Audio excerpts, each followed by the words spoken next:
ada satu lagi yang Anda pasti terkejut. Habib Rizik. Oke. Habib Rizik kan dikenal begitu ganasnya. Iya. Itu bayangan orang. Tetapi kalau ketemu saya beda, Pak.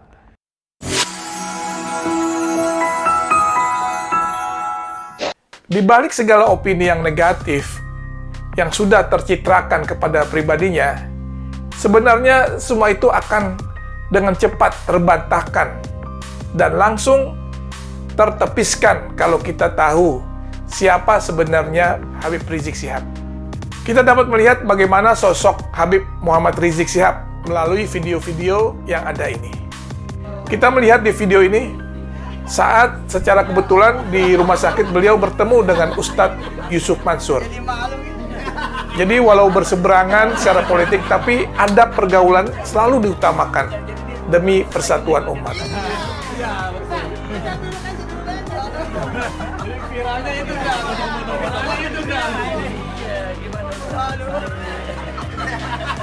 Jadi terbalik. Ya Allah. Allahumma sholli ala Muhammad. Kalau di video ini Habib Rizik, ya kita lihat sosok yang tegas. Saya sedih, kecewa bercampur marah. Begitu saya saksikan di ELC, saudara, Indonesia Lawyer Club, di salah satu sebuah stasiun televisi, saudara, ada tokoh yang mengatakan kalau PKI itu hanya korban. Kalau PKI itu korban, penjahatnya siapa? Enaknya, saudara, umat Islam ini dianggap semua sebagai pelaku kejahatan. Ini kita tidak terima. Kepada Persatuan, kalau ingin simpatik kepada PKI itu urusanmu. Tapi jangan coba-coba mengatakan mereka korban. Itu akan menyinggung perasaan jutaan umat Islam di Indonesia. Sebetulnya manusia, hubungan antar manusia nggak ada masalah. Nggak ada. Ada satu lagi yang Anda pasti terkejut. Habib Rizik. Oke. Habib Rizik kan dikenal begitu ganasnya. Iya. Itu bayangan orang. Tetapi kalau ketemu saya beda, Pak. Saya dirangkul. Saya disuruh main ke rumahnya. Saya pakai seperti ini, pakai blangkon, pakai kejawen. Kita Dan beliau tahu kalau Anda... lihat, saya tahu, saya kejawen. Nah, terus tamu-tamu lain datang. Waktunya sholat. Habib Rizik mengatakan pada saya, maaf Pak Permadi, kita mau sholat berjamaah. Saya tahu Pak Permadi nggak sholat. Tunggu di kamar pribadi saya. Pak Permadi ditemani salah satu santri saya. Sampai nanti selesai, kita undang lagi. Nah, kita ngobrol berdua sama santrinya. Setelah selesai sholat, dia dipanggil, diajak ngobrol lagi. Nggak ada masalah. Luar biasa sekali Habib Rizik. Yang dikenal begitu galak gitu ya. Tapi itu cuma menurut saya image saja. Yang sesungguhnya Habib Rizik adalah seorang doktor dengan disertasi Pancasila. Tidak ada orang yang bisa menjelaskan Pancasila sebaik Habib. Dan saya disuruh masuk ke kamar pribadinya. Buku-buku Bung Karno itu penuh di kamar Habib. Jadi Habib adalah seorang Soekarnois. Islamnya nasionalis. Dan sahabat sekalian, kita lihat bagaimana di video ini saat Habib Rizik diwawancari oleh Jaya Suprana di dalam suatu acara di TVRI yang memang sangat berkesan, yang mendalam bagi beliau dan juga bagi kita yang nonton.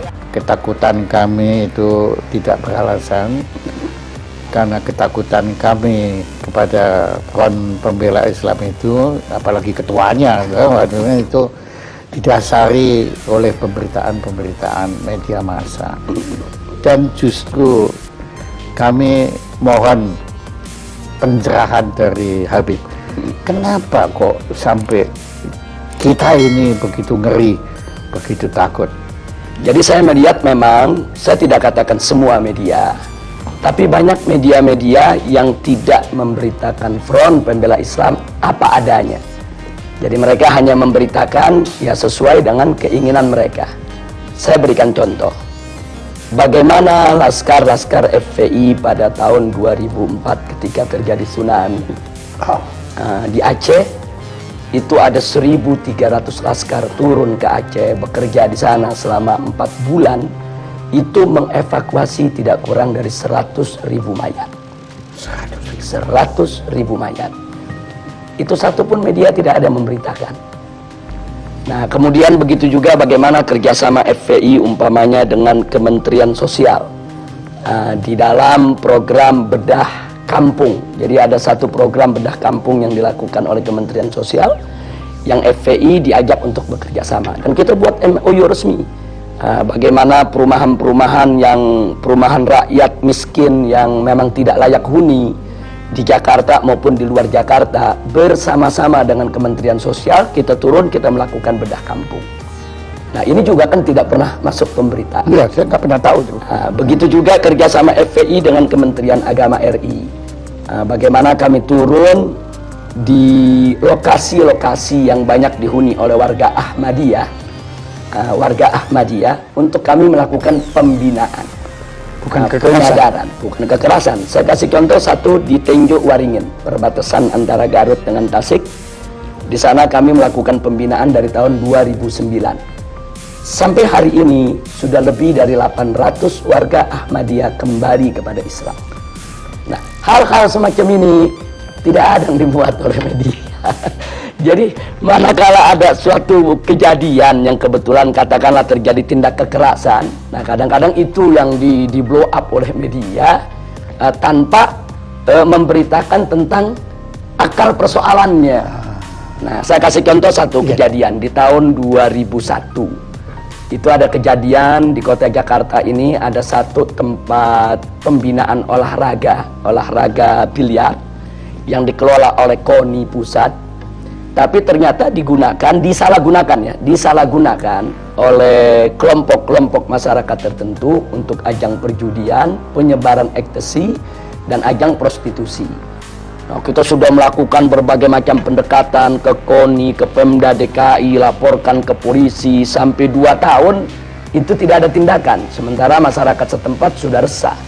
Nah, ketika terjadi clash antara pengelola daripada kemaksiatan tadi dengan laskar FPI, akhirnya terjadi pengerusakan dan itu sudah diadili. Laskar FPI yang melakukan pengerusakan pun sudah ditangkap, sudah diadili, sudah dipenjara.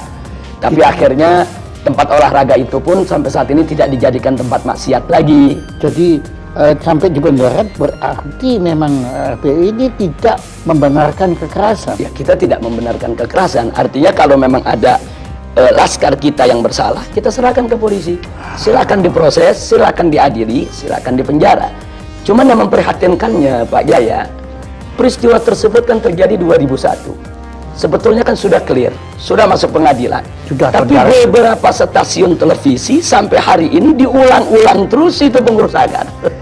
Jadi seolah-olah yang ada di benak bangsa Indonesia ya itulah kerja FPI setiap hari. Ya. Dari segala pemberitaan yang sepihak itu, ya timbul juga kesan bahwa FPI ini sama sekali tidak punya toleransi beragama. Ya, itu kesannya. Ya. Nah, kemudian saya agak heran karena waktu saya berkunjung ke kediaman Habib, ternyata rumahnya Habib di sebelah gereja. Dan saya dengar pendetanya sendiri yang ngomong waktu itu bahwa gereja itu dilindungi oleh Habib. Betul. Ya, jadi memang di Petamburan tempat saya tinggal ini ada beberapa gereja. Ada gereja Bethel dari kalangan Protestan, ada gereja Salvator dari kalangan Katolik, ada gereja Lemuel, ada gereja juga Immanuel, ada gereja juga HKBP. Nah, kelima gereja ini di Petamburan sampai hari ini semua bisa melakukan segala kegiatan ibadahnya dengan tenang tanpa ada gangguan sedikit pun dari masyarakat. Karena memang kelima gereja ini tidak pernah buat masalah dengan masyarakat. Artinya gereja-gereja mereka dibangun pertama dengan izin. Yang kedua, kegiatan-kegiatan mereka itu murni ibadah, bukan untuk mengganggu daripada ketenangan masyarakat. Sehingga sudah sekian puluh tahun mereka sampai hari ini tidak pernah ada gangguan apapun. Nah, karena itu hubungan saya secara pribadi maupun FPI yang memang markasnya ada di Petamburan dengan para pendeta tadi, hubungan kita cukup baik. Mereka suka datang ke kita suka dialog. Kemudian kalau mereka punya masalah juga mereka sampaikan ke kita, apa yang bisa kita bantu mereka. Bahkan kalau lagi ada datang musim banjir, nah, ini kan Petamburan ini kan rawan banjir. Itu kita kerjasama. Nah, dalam ajaran Islam pun kita punya pilar-pilar toleransi. Pak Jaya, yang pertama adalah sebagaimana Allah firmankan dalam Al-Quranul Karim, la ikraha fiddin, tidak ada paksaan dalam agama. Artinya setiap seorang muslim itu tidak boleh melakukan pemaksaan dalam bentuk apapun kepada orang lain untuk masuk ke dalam ajaran Islam. Nah, jadi ini ketentuan dakwah dalam Islam. Jadi nggak boleh ada orang dipaksa masuk Islam, dipaksa menjalankan syariat Islam. Itu nggak boleh. Nah, itu yang pertama. Jadi artinya la ikraha fiddin, tidak ada paksaan dalam agama. Ini merupakan pilar toleransi dalam ajaran Islam. Yang kedua, itu tidak boleh ada caci maki terhadap agama lain. Bahkan Allah ingatkan, nanti kalau kau hina mereka, nanti mereka akan menghina Allah. Nah, jadi kalau nggak mau dicubit, jangan nyubit, kan begitu. Nah, jadi ini pilar toleransi dalam ajaran Islam. Nah, terus yang ketiga ada lagi pilar toleransi yang lain, yaitu dalam urusan ibadah, lakum dinukum waliyadin. Kata di dalam Al-Quran ini Allah menyatakan kepada umat Islam untuk menyampaikan kepada orang-orang yang di luar Islam, lakum dinukum waliyadin. Bagi kalian agama kalian, bagi saya agama saya. Jadi agamamu agamamu, agamaku agamaku. Betul. Artinya karena itu Pak Jaya, dalam toleransi bagi umat Islam ini memang sudah harga mati. Jadi ya, aduh, ini kesan semua yang kita peroleh bukan seperti itu. Ya, yang ini kan penyesatan opini yang dilakukan oleh sejumlah media. Saya tidak katakan semua media, tapi ada media-media yang punya kepentingan. Yang salah kita sendiri kok kita tersesat itulah. Ya, itu dia. Kok ya, karena ya apa yang kita dengar, ya agama yang paling tidak toleran itu adalah agama Islam. Itu yang sebenarnya hari ini kita dengar dari Habib, ya bahwa ternyata ada 3 sebetulnya ada 10 pilar toleransi. Toleransi ada 10. Paling tidak ada 3 ini yang utama yang sudah saya utarakan tadi. Dalam ajaran Islam ini kita menerima dengan sepenuh hati konsep pluralitas. Tapi kami menolak konsep pluralisme. Ada beda antara pluralitas dengan pluralisme. Nah, kalau pluralitas itu adalah kebinekaan, keragaman. Karena itu Islam diajarkan dengan pilar-pilar toleransi yang kita sebutkan tadi. Pilar-pilar toleransi itu dalam rangka untuk kita bisa hidup dengan benar, dengan baik, dengan lurus dalam masyarakat yang plural tadi. Nah, ini kita sebut pluralitas. Nah, sedangkan pluralisme ini kan suatu isme, suatu paham yang meyakini bahwa semua agama sama, semua agama benar, semua agama pasti akan masuk surga, semua agama ini ajarannya tidak berbeda. Ini sebetulnya yang kami tolak. Nah, jadi begini, kenapa kami tolak? Bagi kami, biarkan setiap umat beragama meyakini agamanya yang paling benar. Itu hak dia. Dia bebas mengatakan agama saya yang paling benar, agama lain tidak benar. Tapi dia tidak boleh menghina agama lain. Seperti saya seorang muslim. Saya katakan, saya sebagai seorang muslim, saya beriman bahwa agama Islam adalah agama yang paling benar, selain Islam tidak benar. Itu keyakinan saya. Dan saya punya hak untuk itu. Tapi saya tidak punya hak untuk menghina, untuk mencaci maki, untuk mencerca agama di luar Islam. Nah, begitu juga Pak Jaya sebagai seorang Kristiani punya hak untuk mengatakan, saya sebagai seorang Kristiani, saya yakin Kristen yang paling benar. Selain Kristen tidak benar, itu hak Pak Jaya. Saya tidak boleh intervensi mengatakan Pak Jaya mesti ngaku Islam benar juga dong, nggak boleh. Sebagaimana saya juga nggak boleh diintervensi, Habib harus mengakui agama di luar Islam itu benar, nggak bisa. Ini soal keyakinan. Tapi Pak Jaya tidak boleh menghina Islam. Saya tidak boleh menghina Kristen. Kalau menghina aja tidak boleh, apalagi mengganggu, apalagi kekerasan, apalagi membunuh, apalagi nggak boleh. Tapi apabila FPI ini melakukan kekerasan itu tidak dibenarkan. Tidak dibenarkan. Jadi di dalam organisasi FPI ini ada prosedur standar. Yang pertama, kita menunggu laporan masuk. Nah, artinya ada laporan dari masyarakat bahwa di wilayah mereka itu katakan ada tempat perjudian, ada tempat pelacuran, harus ada laporan dari masyarakat. Jadi tidak ujuk-ujuk FPI datang tanpa permintaan masyarakat. Ujuk-ujuk. Ini masih ada logat Betawinya. Iya, jabat ujuk-ujuk itu bahasa Inggrisnya apa itu, Pak?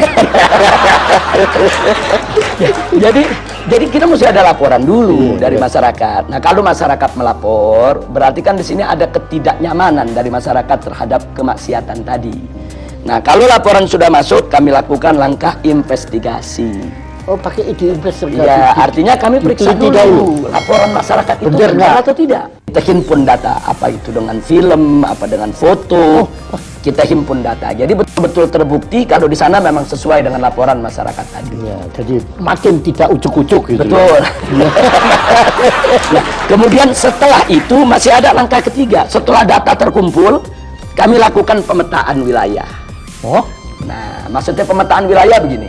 Kalau mayoritas masyarakat di wilayah tersebut setuju dengan tempat maksiat tadi, mungkin ada anaknya yang bekerja di sana, mungkin ada warganya yang jadi tukang parkir di sana. itu diperhitungkan. Kita itu namanya pemetaan wilayah.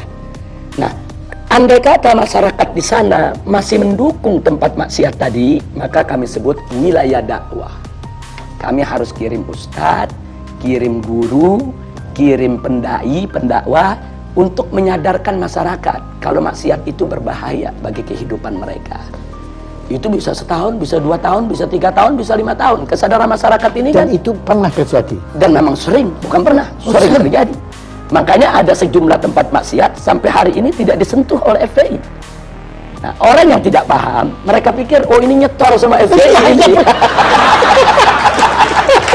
Kan begitu. Terima kasih, Habib.